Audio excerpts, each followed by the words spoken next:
Thanking you all for joining us, for coming to hear from Amanda Demmer about her wonderful new book, After Saigon's Fall, which is depicted right in front of me. Oh boy, it just disappeared.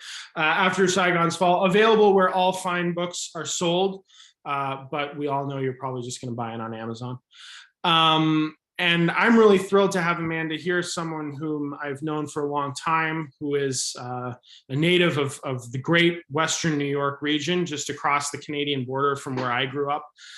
So I'm thrilled to welcome Amanda, albeit with the tinge of sadness that it's only virtually, to Duke now today to talk about her really important new scholarship on not just the Vietnam War, but the post-Vietnam War and the course of US-Vietnamese relations. Before we do that, and because I have a captive audience, and because Paige will get very upset with me if I don't, I want to tell you about a few other things coming up in the American Grant Strategy Program's calendar, so that you're all aware. And the first, and this is for the students who are joining us this evening, applications for the Pearl Harbor staff ride close tonight at 11:59 p.m. I encourage all of you to participate. It's a really great opportunity, and I can think of worse ways to spend one spring break than in Hawaii. And I also want to preview an event coming up on the 18th of November at noon, which is an unusual time for us, so I point it out. And we're going to be hosting Vladislav Zubak, professor of international history at the London School of Economics, to talk about his new book, Collapse: The Fall of the Soviet Union. And we hope to see many of you there as well. But you are here to not hear about that. You're here to hear from Amanda Demmer, assistant professor of history at Virginia Tech University, just up the road in Blacksburg, and to hear from her about her path-breaking new book, After Saigon's Fall: Refugees and US-Vietnamese Relations from 1975 to 2000, just out from Cambridge University Press. I think a really important contribution to the history and the memory of the Vietnam War. So welcome, Amanda. Thank you so much for being with us today. Thank you for having me. So I thought I would start by asking you a little bit about the framing of the book, as kind of really a way to ask you about how you came to be writing about it in the first place. And I asked because the image on your cover of the sort of last chopper out of Saigon, or what have you, is kind of the conventional last image in a slideshow for a lecture course on US foreign relations for the session on Vietnam, right? Mm-hmm. And mea culpa, in mine, it is the last picture of that slideshow, this exact image. So I and many others view 1975, the fall of Saigon, the massive evacuation effort, as an end, right? As a place of departure from which we move on, in my case, to détente. You rather see it and frame it as a beginning.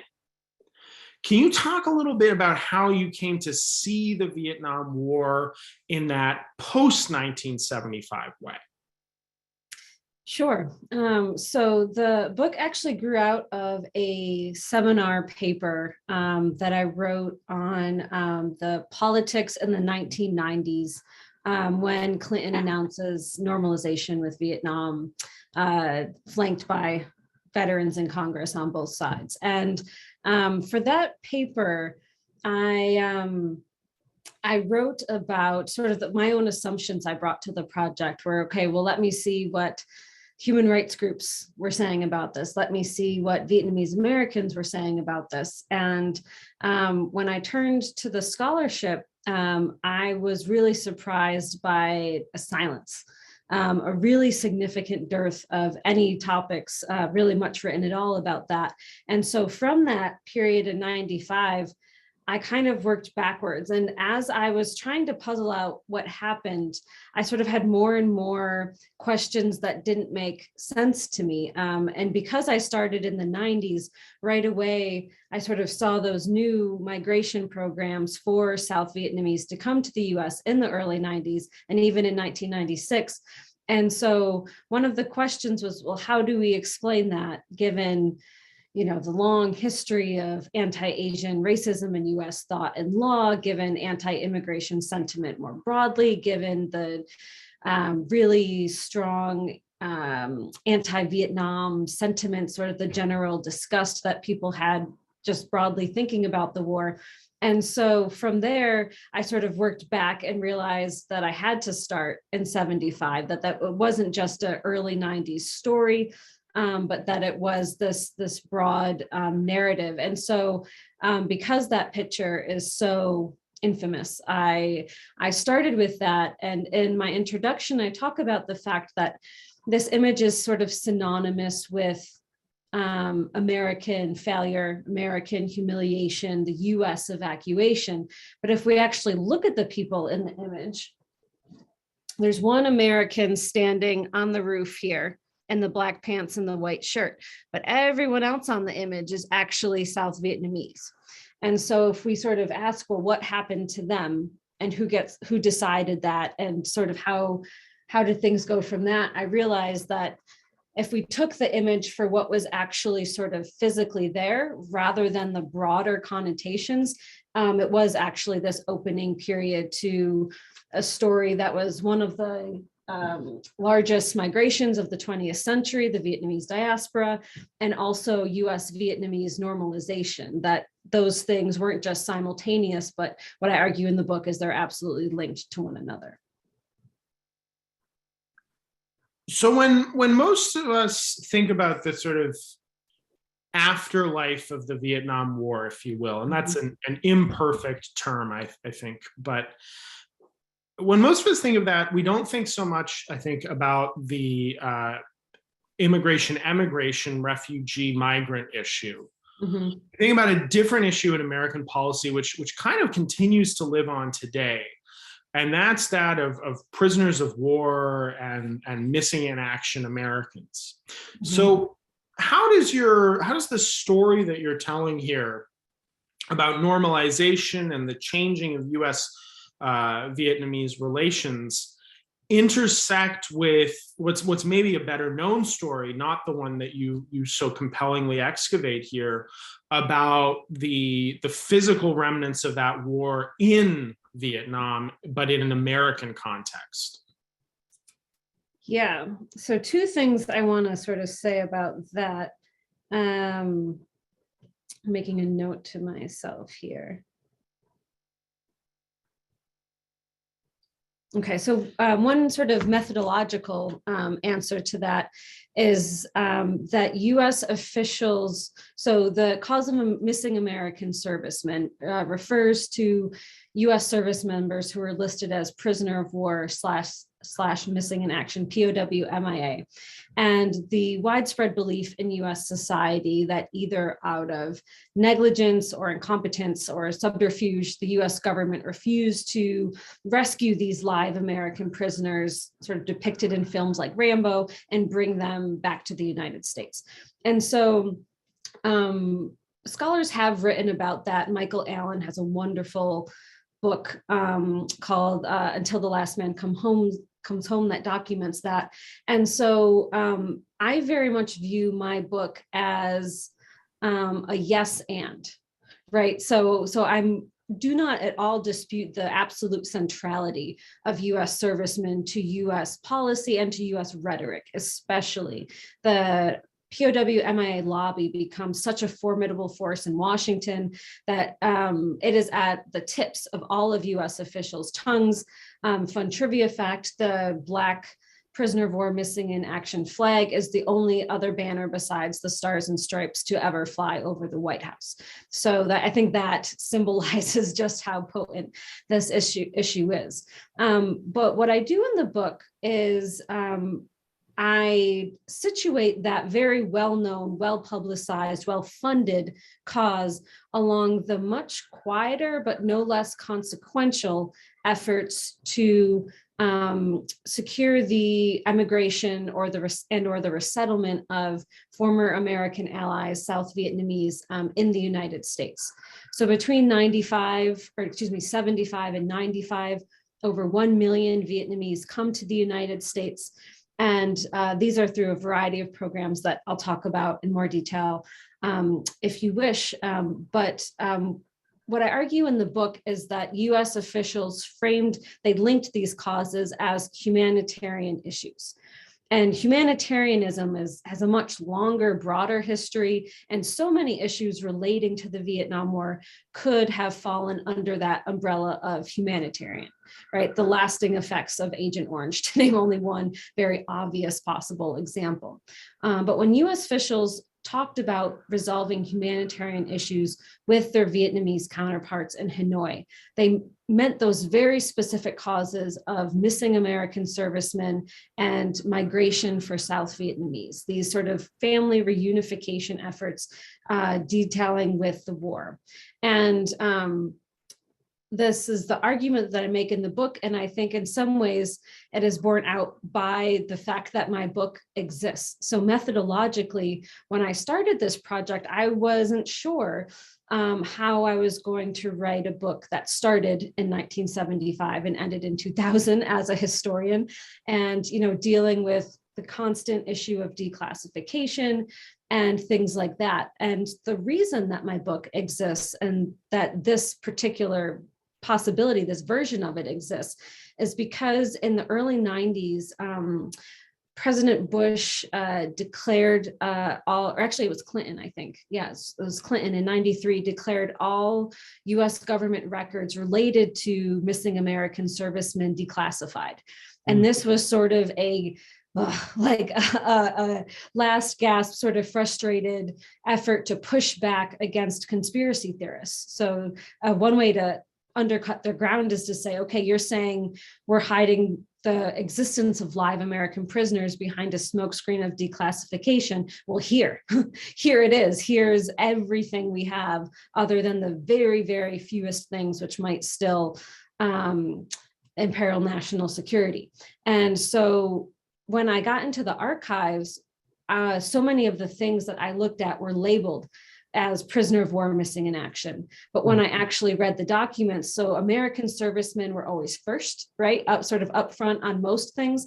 But then, on page 4, 5, 6 to 30, it was all about Vietnamese refugees and negotiations on those issues. So in popular memory, I would say they're very distinct, and one is omnipresent and one, other than in pockets of Vietnamese American communities, is almost invisible. But in terms of policy, they're not only simultaneous, they're incredibly linked to one another. In the same meetings, they're discussing all of these issues. So let me ask you to go a little further on the drivers behind the issue of South Vietnamese. I'll just use, and you do a really nice job, I think, in the book of pointing out how complicated the term is, but I'll just use the term refugees with the acknowledgement that it's an imperfect encapsulation of everyone's circumstances who's coming to the United States. What are the driving forces behind how the United States views refugees who were once its sort of partners and allies who have now been defeated in war? What are the driving forces here? Is this a story of presidential action? Is this a story of congressional influence? Is this a story of kind of the role and importance of non-state actors, grassroots initiatives?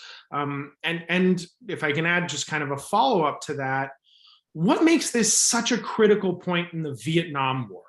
Right? Because the story that you so wonderfully excavate in this book doesn't seem like an obvious kind of continuation of all of America's past wars. right? There does seem to be something distinctive about the 1975 moment. So who's driving it, and why is it such a pronounced phenomenon of the post-Vietnam War? Great questions. So the first one, the answer to the first question about presidents or members of Congress or non-state actors, in a word, yes. To break it down a bit more, in the book, I use the phrase non-executive actors. And I use that to highlight the importance of US officials and non-state actors outside of the White House. And I want to be clear, and I think in the book, I sort of take pains to demonstrate that the president still matters a great deal. And especially when we're talking about the spring of 1975 and the fall of Saigon, Vietnam is a top issue on Ford's priority list. He and Kissinger are meeting constantly with high-ranking US officials to respond. And so it's up in the highest echelons, the way the Vietnam War had been, sort of, much to previous presidents' frustration, the thing that would not go away. And but after that, after this picture, right, which is normally taken as the ending point, Vietnam, US-Vietnamese relations are never among the top national security issues with which any sitting US president has to contend.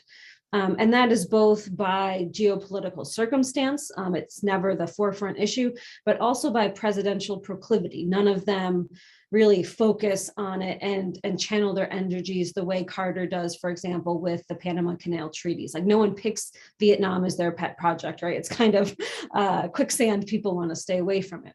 And what that does is it opens up space. It opens up a lot of space, which might have been a story of inaction and silence and kind of 20 years of frozen relations, which is the general narrative. But what I found is that it created a vacuum in which other people stepped. And so in terms of members of Congress, early on, the most active individuals were those who had ties to refugee issues, to the Holocaust, and or World War II. So these are people like Rudy Boschwitz of Minnesota, who was himself a refugee who fled Nazi Germany, Stephen Solars, Claiborne Pell. And these men all had personal and familial ties to World War II, to the Holocaust. And as they see what's happening in Indochina after 1975, especially with genocide in Cambodia, those links sort of add a really powerful moral imperative. I should add Ted Kennedy as well, who is a big voice in favor of displaced persons and refugees during the war. And over time, that kind of shifts as the US military and the Vietnam War particularly sort of have assumed different places in the American mind. They sort of go from maligned, criticized institutions and events to a noble cause, or to the celebrated all-volunteer force. And as these sort of resurrections, if you will, happen in US thought, then all of a sudden Vietnam veterans, their military service, Vietnam War veterans, their service, rather than being sort of a blot on their records, becomes a point of credibility. And folks like John McCain, John Kerry, Pete Peterson, these individuals are able to speak about US-Vietnamese relations using the political cover, in a way, of their service, in a way that other US officials kind of can't get away with. And so members of Congress are very active. And importantly, they are in Congress quite a long time, these men that I talked about. And in my story, it is almost exclusively male policymakers we're talking about here. And so they sort of overlap the really big changes in presidential personalities from Carter to Reagan, for example. And so they kind of add this thread of continuity. And part of the reason they're paying attention is because they develop incredibly close relationships with non-state actors. And in the book, I focus especially on the cause of re-education camp detainees. So for the students, after the fall of Saigon, Vietnam implements a policy of re-education. And this was supposed to be a 10 to 30 day period of, exactly as it sounds, re-education for the civilian and military leaders of the defeated Vietnamese regime to get sort of acclimated to their new duties and governments. And then it was hoped, right, to go back into society and help rebuild this country decimated by decades of warfare. And what actually happens is that they are incarcerated for decades. The last detainees aren't released until 1992. The camps, as time goes on, draw a comparison to gulags and concentration camps. And so I focus on especially the non-state actors, or where my book is most innovative, where I'm contributing the most new material, is with regard to the non-state actors who are advocating on behalf of their release and resettlement. And so these groups, which interestingly enough, I talk in the book, are mostly headed by women advocating for human rights and family reunification. They form very close personal relationships with US officials, where they're sort of meeting on the weekends to talk about policy. They have regular communications. One Vietnamese American advocate, Cook Minh Do, she talks very fondly in her oral history about Senator John McCain, and sort of in explaining their relationship. She says, oh, Senator McCain, when I visit him, you know, I can wear anything. It's casual. Like, we have like a very close bond. And so even though presidential proclivities mattered a great deal, presidents not only had to sign off on policy, but their rhetoric and their priorities formed the terrain through which all these other folks had to navigate. Their focus on other issues left space where these members of Congress and their non-state allies, what I call non-executive actors, they stepped in and created momentum and information and policy proposals that then were implemented at the highest levels of US-Vietnamese relations over this 20-year period. And what's the mechanism that's driving that? Is that personal relationships? Like, as you said, the familiarity with senators is a pretty valuable commodity in Washington, D.C. Or is there a bigger kind of societal episode at play that makes at least a permissive context? Yeah, I think they're tapping into this sort of widespread moment, which Americans very much view as a post-Vietnam War moment, right? The war is still ongoing in many ways for Vietnamese on the ground, but for Americans, they regard it as over. And whether one was very much in favor of the Vietnam War, argued it was a noble cause, that it should have been pursued and pursued vigorously. And even though the US didn't prevail, it was a worthy fight. And those who argue it was morally corrupt, it should never have happened. It was sort of a failure of the highest order in moral and strategic respects. Both folks in both of those camps could look at Vietnamese languishing in refugee camps in Southeast Asia, could look at Vietnamese allies incarcerated in camps, which clearly violate their human rights, and sort of support a call to action there. So historians have written a lot about how Heather Marie Sturr calls this the humanitarian label, right? Reclaiming that, sort of snatching victory from defeat by saying, like, well, all of that pre-1975 stuff was pretty bad, but look at us now, right? So there's sort of this rescue narrative that's very convenient, but also a moral imperative of, well, gosh, it all went so terribly wrong, but here's something tangible we can actually do. And so one of the things that's most striking in the book is the really surprising level of bipartisan consensus. When we think about Congress debating Vietnam-related topics, right, we think of visceral disagreement and contestation. And what I found were resolutions passing unanimously, co-sponsored by folks like Bob Dole and Ted Kennedy. And so this is sort of a pocket where a lot, so not universal, and that did have to be hard fought, but where a lot of the public debates and contestations about the war were eclipsed by sort of the urgency of, well, this isn't in the past tense. This is in the present, and we can still do something about this. So while all of this is happening, right, while on humanitarian grounds, folks were being kept in really horrific conditions in quote unquote re-education camps in newly unified, I guess we can say, Vietnam, are being brought to the United States on humanitarian grounds because their human rights are being violated by Vietnam. The United States is pursuing a policy gradually and not consistently, as you lay out in the book, of normalization of relations with Vietnam. So can you help us understand how, on the one hand, you have this humanitarian impulse that is predicated on the misdeeds, basically, of the Vietnamese government. Yeah. And on the other hand, you have a political diplomatic process of, maybe rapprochement is too strong a term, but establishing normal diplomatic relations with that very same government. Yes. So this is a key thing that I had to untangle in the book. And I have sort of two different ways to answer this. So the first is that throughout this period, and especially throughout the 80s, the US was implementing very, very contradictory policies, which I think you just captured really well.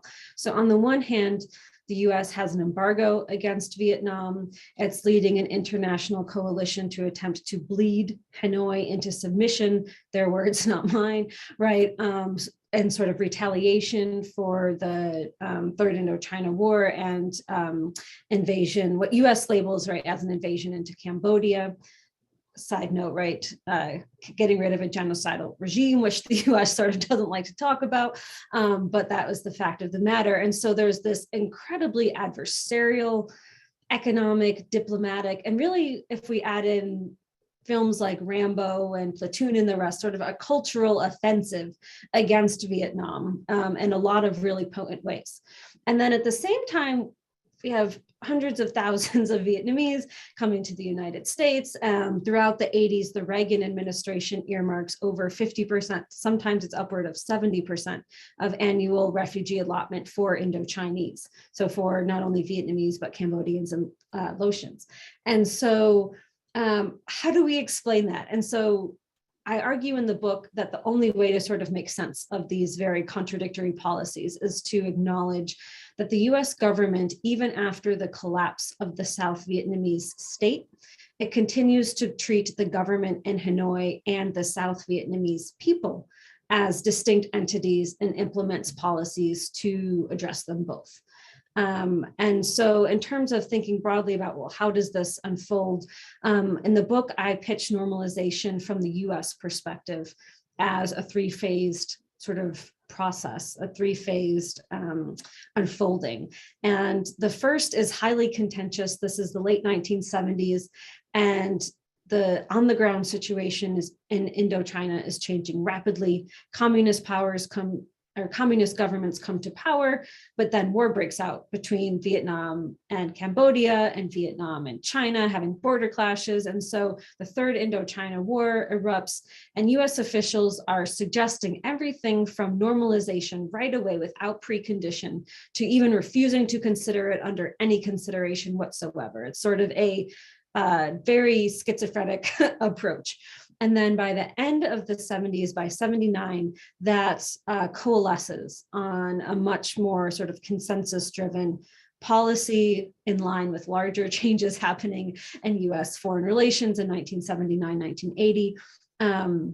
That tables normalization talks with Vietnam and says we cannot resume these until Vietnamese troops leave Cambodia and until Hanoi provides a, quote, full accounting of US missing servicemen. And these conditions effectively table normalization talks until the early 90s. So phase two is this interim period. So from when the talks stop till they start throughout the 80s, right, the general assumption that, well, things are frozen and there's all this adversarial stuff I just talked about. But despite that, at the same time, this is when US and Vietnamese officials are working multilaterally through the UN Refugee Agency and bilaterally meeting and implementing new programs in 82, 84, 87, 89, just sort of like pretty rapid fire in the early and later parts of the decade. And despite US insistence otherwise, I argue in the book that these do lead to a normalization of relations. It's obviously short of the full economic and diplomatic relations, which occurs in the mid-90s, which is part 3, but that these frequent contacts and cooperations, they create personal ties between US and Vietnamese officials, bureaucratic links, and even non-governmental ties. A lot of the NGOs I talk about, they also end up meeting with Vietnamese officials and traveling with US delegations to Hanoi, right, to meet with Vietnamese counterparts. So despite the appearance of an impasse, or it's not even an appearance, there is an impasse, and in certain regards, the issues US officials define as humanitarian, they forge closer links throughout this period and eventually sort of become the basis upon which those much more publicized economic and diplomatic relations in the 90s are based, but they still persist. So as those sort of more publicized, well-known events are occurring in the mid-90s, resumption of economic relations in 94 and diplomatic relations in 95, they're still negotiating about migration programs, and they're still implementing new programs for South Vietnamese refugees in 1996. So even after those openings. And so in the book, right, I sort of try to show how, even though it appears nonsensical from the US perspective, there is a logic to it if we understand that they, in some ways, ignore the change in geography and sort of treat these groups separately. Mm-hmm. No, I think that's a fascinating kind of paradoxical dynamic that you tease out there. One of the other sort of fascinating phenomena that you address, and I think I'm quoting you here. I regret that I didn't write down a page number so I could be sure. But you characterize South Vietnam post 1975 almost, I think you say, as a ghost nation. Yes, that is Long T. Boy's phrase. I wish I could claim okay, it. Okay. This is, yes. Well, I'm happy to give you credit for it. Well, thank you. South Vietnam is a ghost nation. And, Mm-hmm. and you know, as I read that sentence, I thought of trips that I've made to sort of parts of of New Orleans, to parts of Houston, to Mm-hmm. parts of the sort of Virginia suburbs of Washington, D.C., right, the Eden Center, Mm-hmm. and the proliferation of South Vietnamese government flags, ARVN flags. I mean, all of this paraphernalia flying up alongside the Stars and Stripes, right, as you talked about the POW-MIA flag. Mm-hmm. Can you talk a little bit about this phenomenon? Because it seems to me, and I'm sure you know more about this than I do, a pretty unique phenomenon, that this former state defeated in war has this kind of half-life long after that is clearly not only meaningful to the refugees who are so prominent in your book, but also to American policymakers in a lot of meaningful ways. Yeah. So, I mean, as you were saying, relatively unique, the first thing that popped into my mind was, well, what about the Confederacy? Right. Very. But to sort of go on with that, yeah, I think it's really powerful and it taps into a lot. So when oftentimes when the history of the Vietnam War is talked about in sort of a public facing way, or we look at sort of very popular narratives of it, the South Vietnamese are incredibly caricatured, right, as lazy and incompetent, and are very easily kind of written out of the narrative, right? The Vietnam War is fought for them, but by the US against North Vietnam. And one of the things that does in terms of Vietnamese, South Vietnamese communities is, right, sort of insisting or pushing back against erasure, which is happening in US narratives of the war and in Vietnam, right, where the victorious Vietnamese are commemorating their dead and their victories and not those of the failed South Vietnamese state. So partially it's a push of those communities, but from the US government's perspective, I think there is some of those military ties and the ethos of not leaving a man behind, right, intermixed with very potent paternalism and racism, right? We need to be clear about that, but that it sort of creates this culture whereby US officials either celebrate those representations or sort of, at least in a cultural sense, like sort of acknowledge like, well, our policy was failed and corrupt, but these folks are very much entitled to their representation of what happened. And so I think that Phong Nguyen has written about this really beautifully about there's an interesting juxtaposition of sort of international standing because of the diaspora.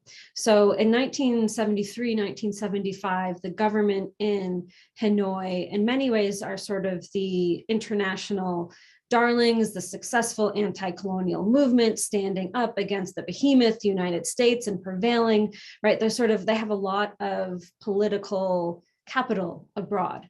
And then as the national reconstruction in Vietnam is underway and the economic conditions in Vietnam are so dire, the diaspora is so prolific, the re-education camps, the treatment of the ethnic Chinese population in Vietnam really getting pushed out, all of these things sort of inverse the position.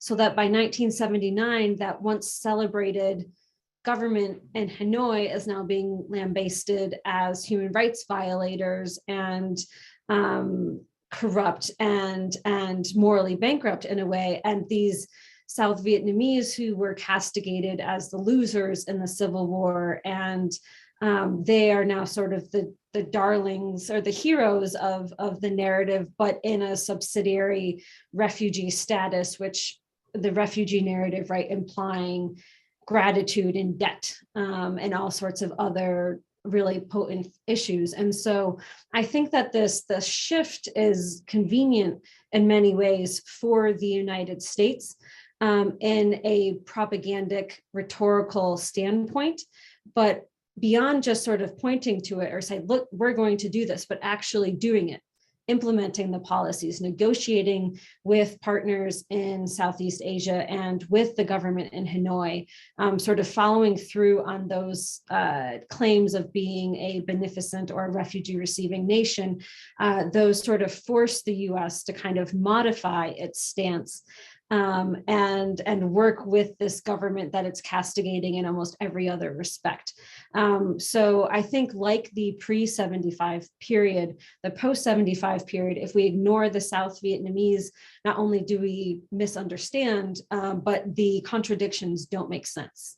So I want to ask you two more questions. Yeah. The only reason I tell you that is because I want to tell our audience that they should start raising their virtual Zoom hands, and that will start a queue, and then I'll make my way through.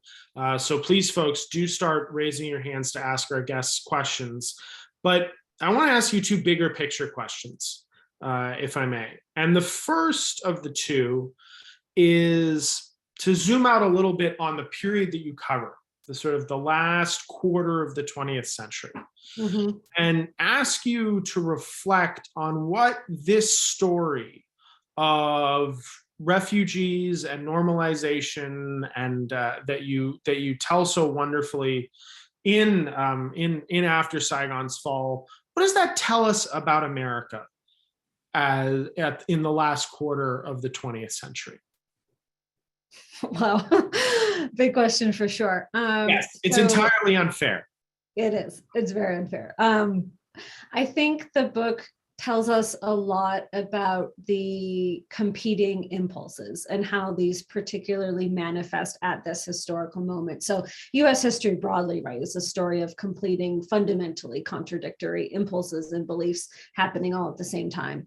And the conclusion, I talk a lot about humanitarianism and human rights, which we've only sort of gotten into a little bit today, as oftentimes being seen as sort of salves for violence, right? As sort of being the stuff that happens after the war to try to clean up the mess.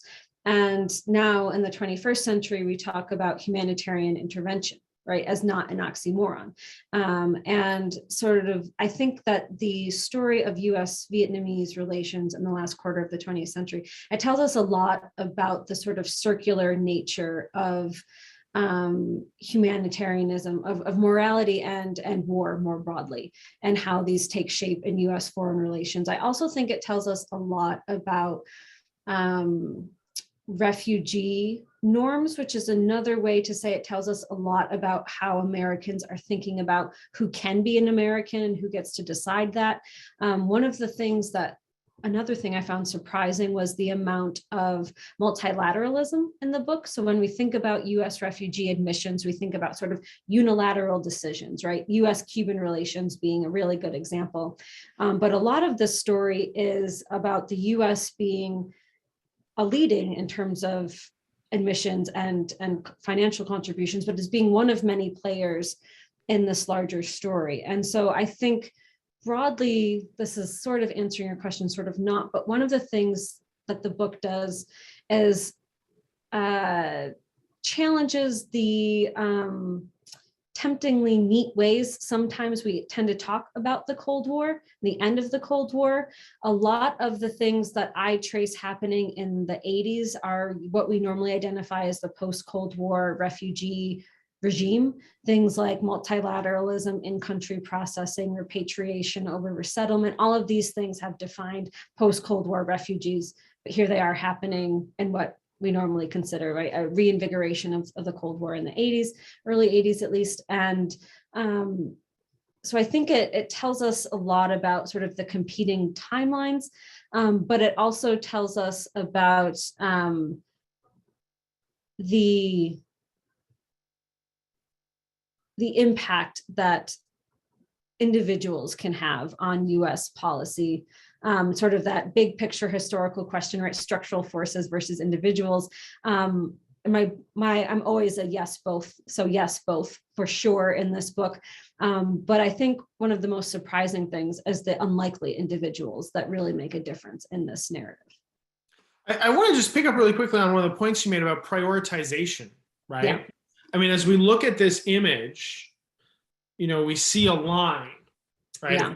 We see a line of people to get on board this helicopter, and helicopters have maximum takeoff weights, yeah. Right? They can only get lift with so much payload. Can you talk a little bit about that process? Because I imagine that there were a lot of people who wanted berths in the United States, whatever that looked like for them. Tell a little bit about that kind of morality element of how you assign limited by government spots to a much larger population with pretty, compelling claims. Yeah. So in the first chapter is the actual withdrawal, the fall of Saigon and the evacuation. And it comes out really poignantly in that chapter. There's this one moment where there's this meeting and US official says, well, there's people we should try to get out. We need to get a list. It could be upwards of 10,000 people. And the other US official says, well, it already has 93,000 people on it. And someone else says, well, it could be up to 1 million. And so the gap between the numbers with claims to US assistance and the actual numbers who get resettlement is always substantial. And that chasm is never closed. I think it also sort of tells us that while the US was able to escalate and de-escalate the number of troops, the ties with the South Vietnamese did not follow that pattern, right? They just continued to accelerate upwards. But sort of the morality of it, so the US prioritizes in terms of individuals who are still in Vietnam, who are trying to get out, but without sort of clandestine flight by boat. Those with who are Amerasians and re-education camp detainees, Amerasians being the children of US servicemen and Vietnamese women. They eventually, not right away, but eventually they become prioritized groups that are able to immigrate outside of the normal channels, outside of the normal quotas, to use sort of immigration parlance there. But those with direct employment ties to the United States, those with familial ties, especially as Vietnamese come to the United States and then can bring their family. So in many ways, the book, it's a war story, but it's a family reunification story. But the answer is that question is an issue that's never solved. And it's right? kind of a family, I'm thinking also about the language that was used about POWs. Yes, It's so also it's the same thing, right? language. Yes, and that's the same language. So at first, Vietnamese American groups adopt the POW MIA language, and as a way to say, this is what's happening here. Our husbands are POWs too, and we have irrefutable proof they are being held in camps in Vietnam against their will, right? So yeah, so this, and partially that the potency of that convergence, right? The obviousness of the gap between those with claims to US assistance and what the US can do, and of these family reunification claims, that also is like part of this broader moment that I was talking about earlier of how this comes to pass.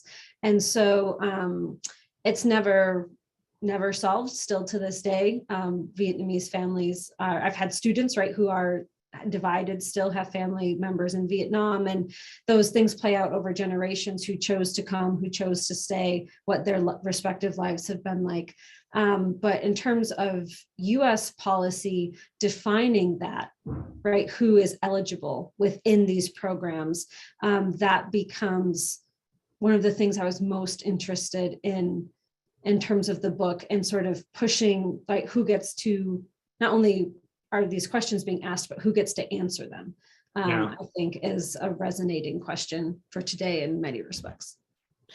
I've got a lot more questions that I want to ask, but I see we've got a bunch of people who also want to ask questions. And so I'm going to exercise a modicum of self-restraint.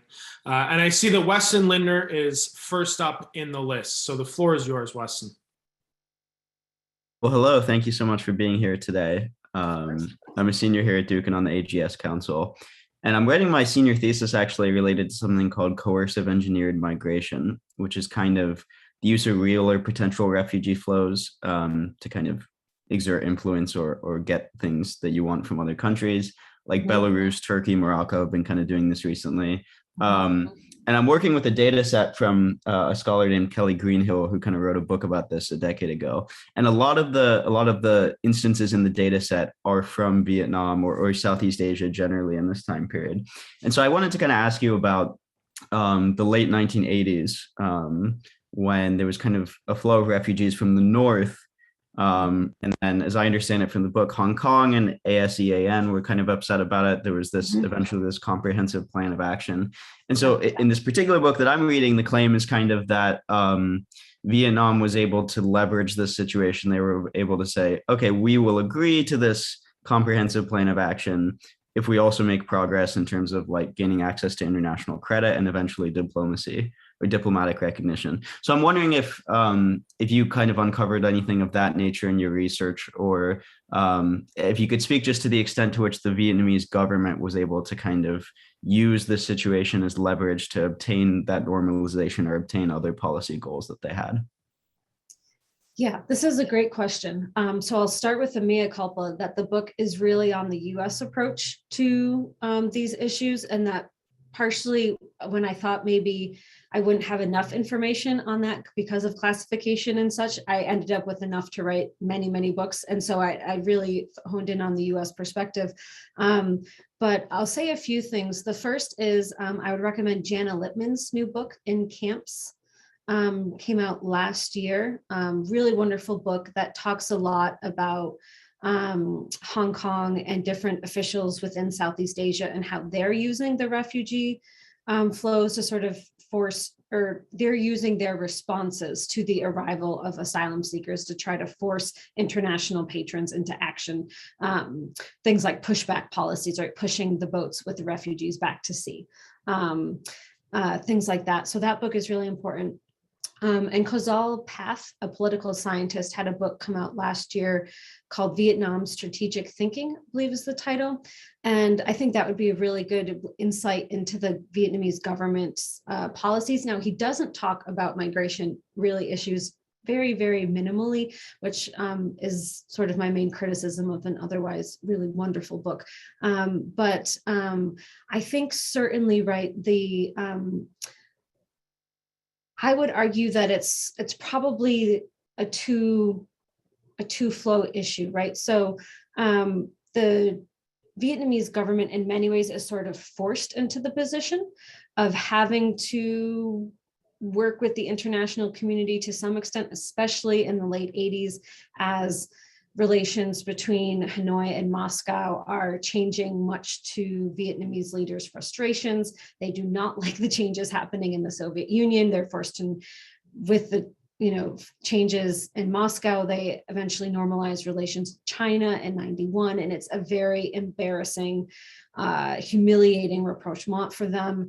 But so that with US officials, the US embargo matters because international institutions like the IMF and World Bank won't lend to Vietnam without US acquiescence. And so as time goes on and Vietnam is trying to diversify its foreign policy and reintegrate in the late 80s and early 90s, it is sort of being forced by the insistence of international partners that if you want access, right, you have to collaborate on humanitarian issues, as we've been saying.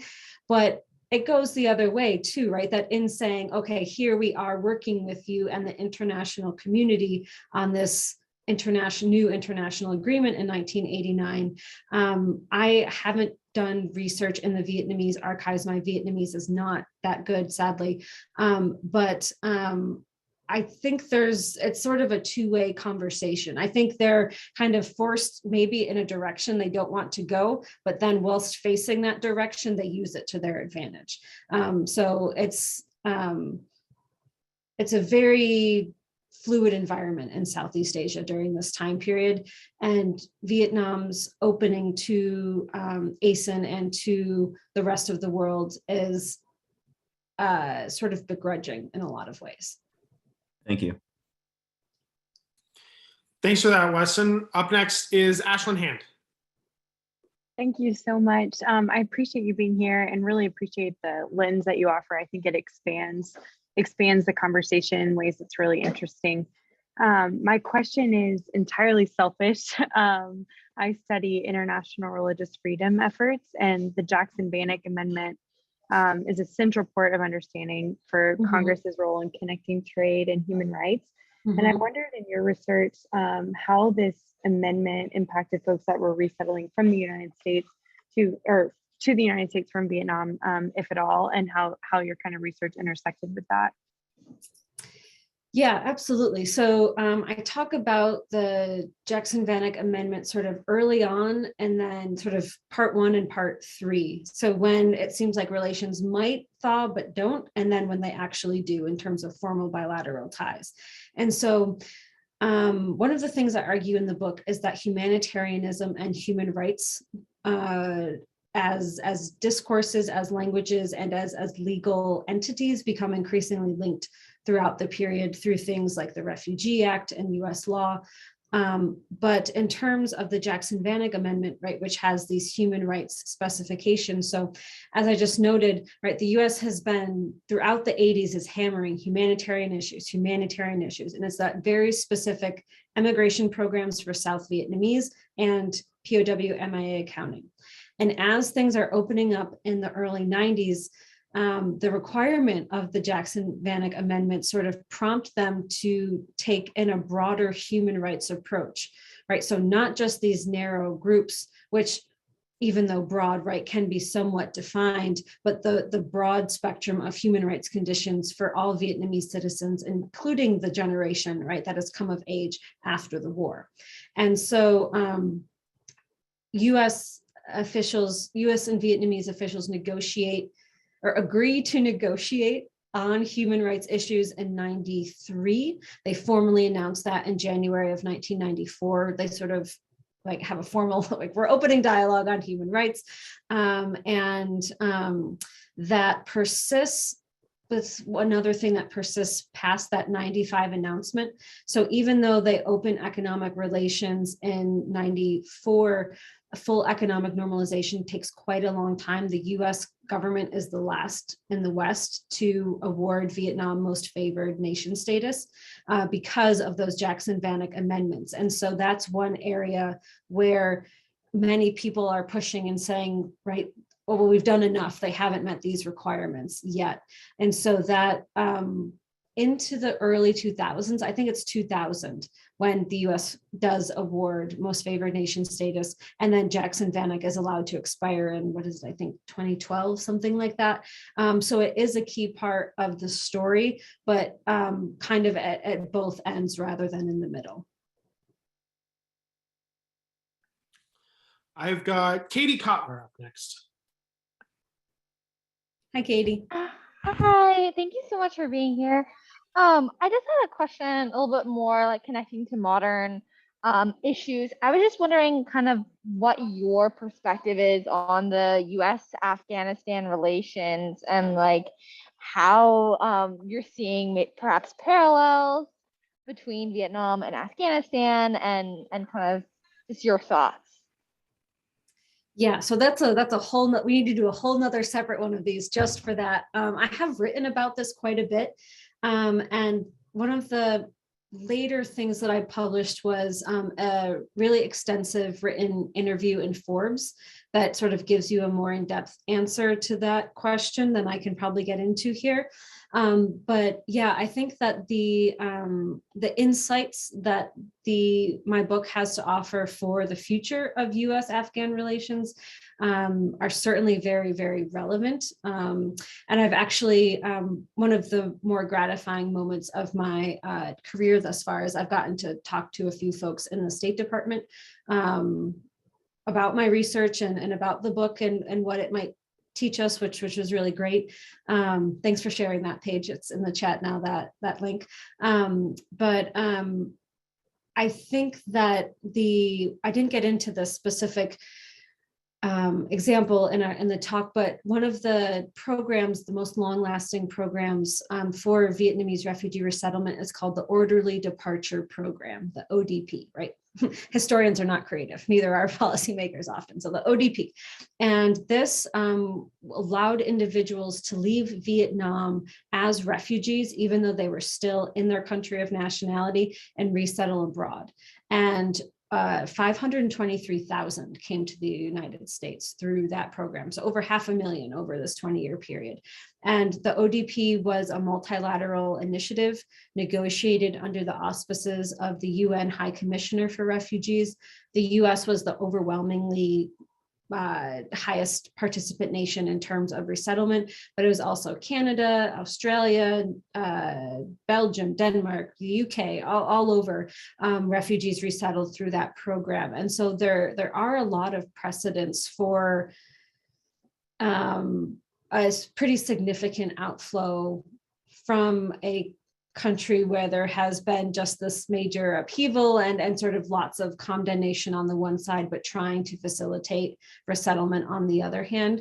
In terms of, just to state it most broadly, I think the implications of the book are that the war, although over for Americans, is not over for many people in Afghanistan, excuse me, and that Afghans with ties to the US, the question of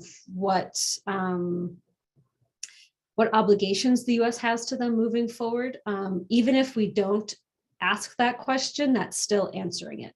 in a way. So that will linger and might linger, my book suggests, for decades from here on out. But it depends a lot on all of these multitude of factors of whether or not it leads to significant policy or not. I've got Susie Colburn next in the list. Hey, Susie. Hi, Amanda. It's wonderful to see you here, sadly on the internet, but I really appreciated having the chance to hear a little bit more about your exceptional work. So I wanted to ask you a few questions about sort of the author side of the puzzle. With one, you mentioned something in an answer to Simon about something that had interested you or surprised you, right? So I wondered if you could talk a little bit about what surprised you the most researching this book, something you wish you had talked about in greater detail, and then maybe you can tell us a little bit about what you're working on next. Okay, hit me with those one more time. Okay, so something that surprised you, Mm-hmm. something you wish you had talked about in greater detail now that the book is out and you can't change it, and what you're working on now. So what's going to be the next Amanda Demmer book that we get to hear you talk about?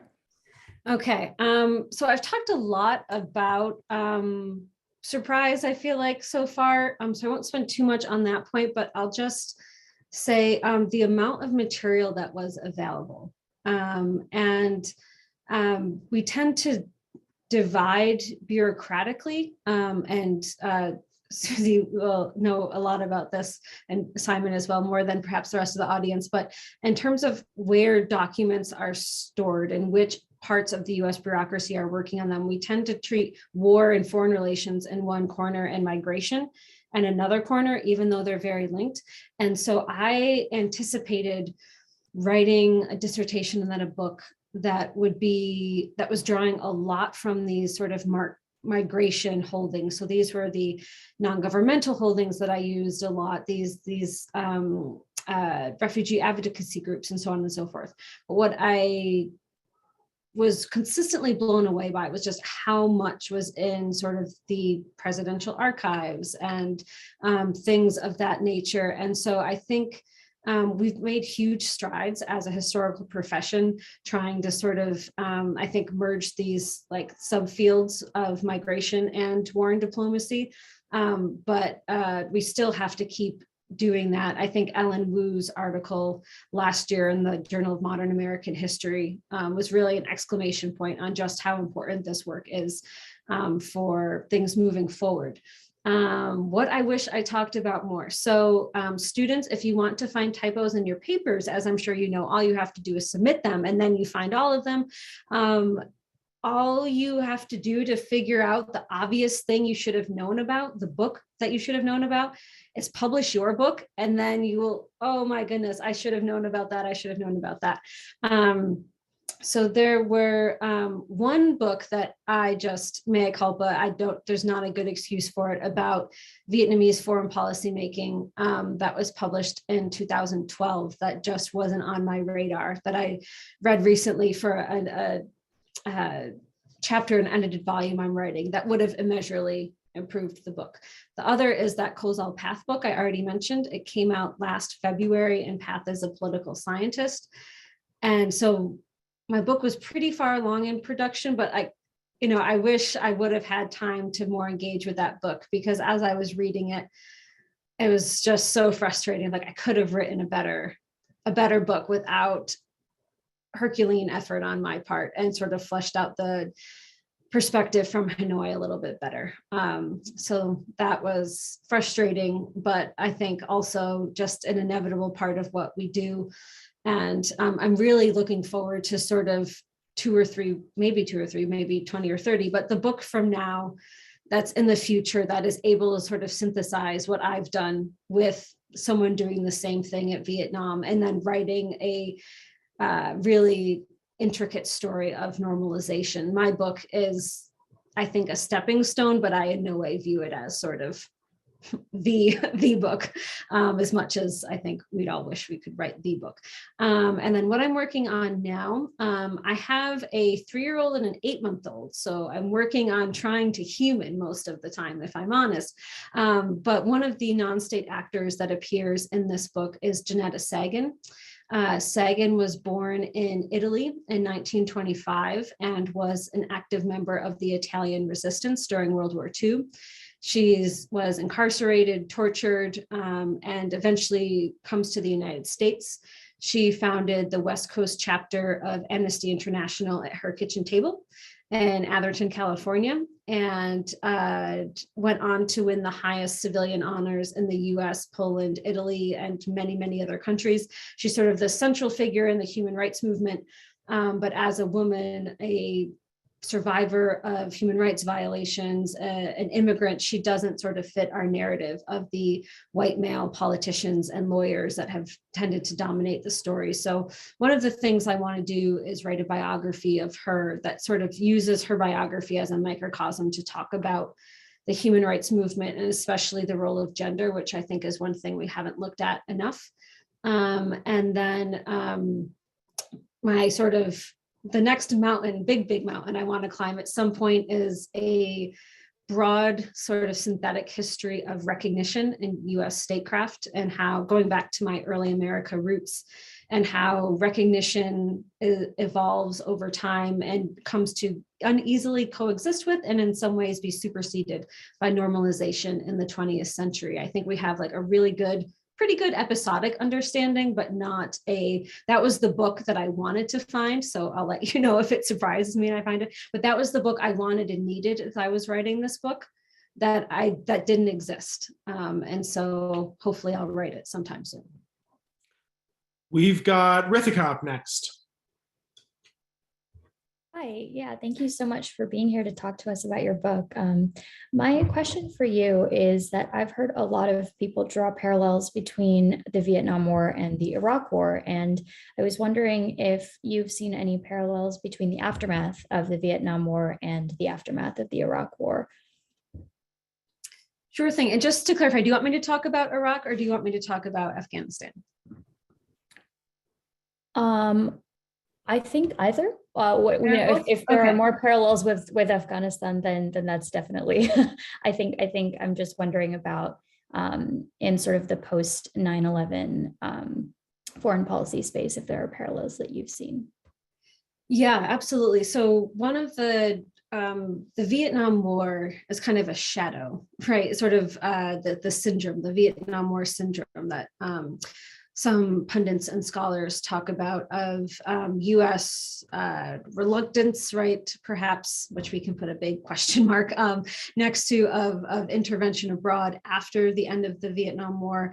And still our policymakers today, Biden especially, but others have come of age right during that sort of Vietnam War era. And so that is still in many ways, an important frame of reference when debates about US strategy in Afghanistan and in Iraq and counterinsurgency and all of these things. They're very much hearkening back to the Vietnam War example, and sort of the lessons of Vietnam, right, became a primary matrix through which US wars in Afghanistan and Iraq were discussed and contemplated, and now in many ways retrospectively debated. And I think one of the points that I try to make in the book is that one of the most important lessons of Vietnam is one that no one has really talks about when we talk about lessons of Vietnam, which are these human costs and refugee migrations and outflows and things like that. So I think in a post 9/11 world, it continues to be a very, very powerful reference point, but 9/11 has changed so much about US foreign relations in many respects. And one of them, to go back to Simon's question about determining eligibility. So there were concerns in the 70s and 80s about communist infiltrators coming to the United States, sort of a la the sympathizer. But they were pretty low on the hierarchy of worries, and the US had ample opportunity to support groups that were trying to overthrow the government in Vietnam, and it always disinclined and tried to distance itself from those types of efforts.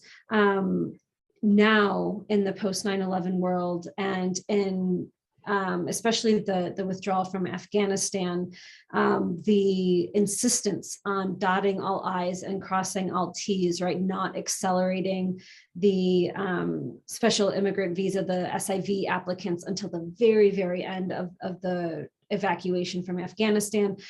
This insistence on screening and security utmost is very much a manifestation of the post 9/11 world. Those things did happen in the Vietnam case, but I think the US officials were willing and able to much earlier, and by much I mean weeks, month maybe, but that time frame matters, sort of expedite or bend if not right outright break those laws at the beginning to evacuate allies, and then sort of figure out the details later, where in this case those security imperatives were really overriding and were only temporarily sort of suspended but then immediately brought back. I think is very much a reflection of 9/11. We've got time for just one more question, and that's going to be from Deborah. Hi, thank you so much for coming to speak to us. I was just wondering, you mentioned the unique bipartisan atmosphere that occurred in the 90s that really facilitated the merging of this normalization and humanitarian process. And I was wondering how you think the very partisan nature of American politics today would impact a similar progression of normalization processes, especially as concerns Afghanistan. Yeah, so when we think about the early 90s, right, this is sort of the culture wars, right, era. And so in many ways, it's these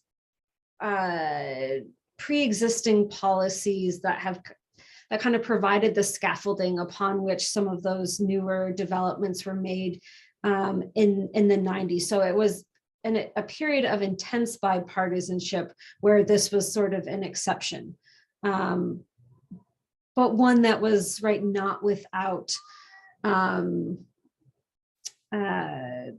intense partisanship flaring up at key moments. So I think now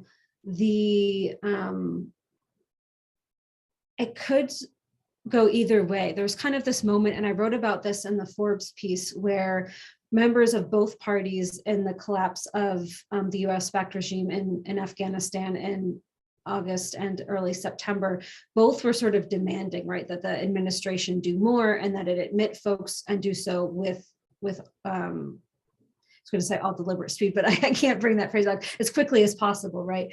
And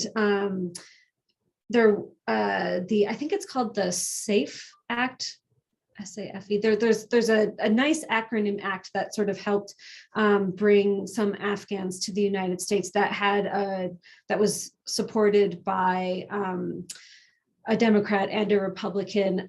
The calls for admitting Afghan refugees came from the Congresswoman who was the one no vote, right, against the authorization of force to go to Iraq way back when, and folks who had been supporting it very, very recently. And so the possibility for bipartisanship is there, but whether it is seized on or not becomes a lot of about timing and how this unfolds. One key difference that I will say is that despite the prisoner of war missing in action, what H. Bruce Franklin calls the myth of the live American prisoners, despite the prevalence of the belief in that, there weren't Americans left on the ground in South Vietnam in 1975, and only one American does come back, and he is court-martialed, right? This is a military member who broke US laws, but there are still Americans on the ground in Afghanistan. So I think in terms of how this moves forward in terms of bipartisanship or not, for the immediate future, like the next election, the biggest question will be, are there still Americans there who want to get out but can't? Because as Biden no doubt knows from his long tenure in Congress during the prevalence of the POW MIA lobby, the administration will be hammered, absolutely hammered, if Americans are still there and are stranded there.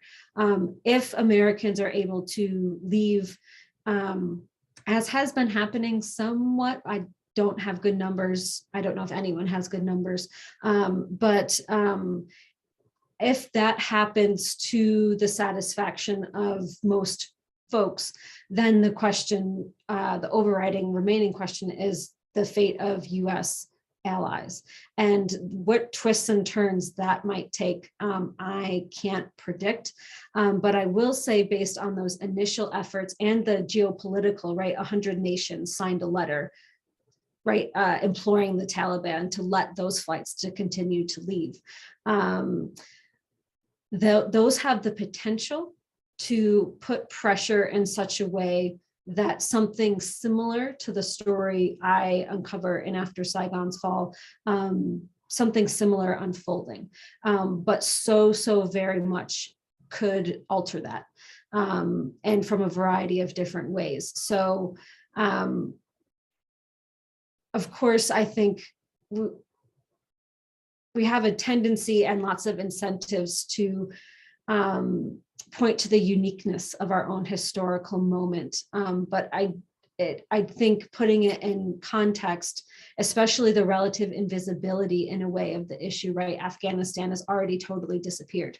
I did a podcast in mid-September and it was off the front page of every major newspaper in the country already then.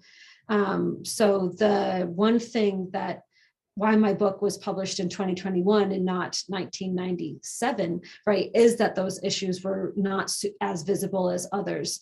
But that might actually work to the advantage of folks who are trying to create types of migration programs, or it might hinder them.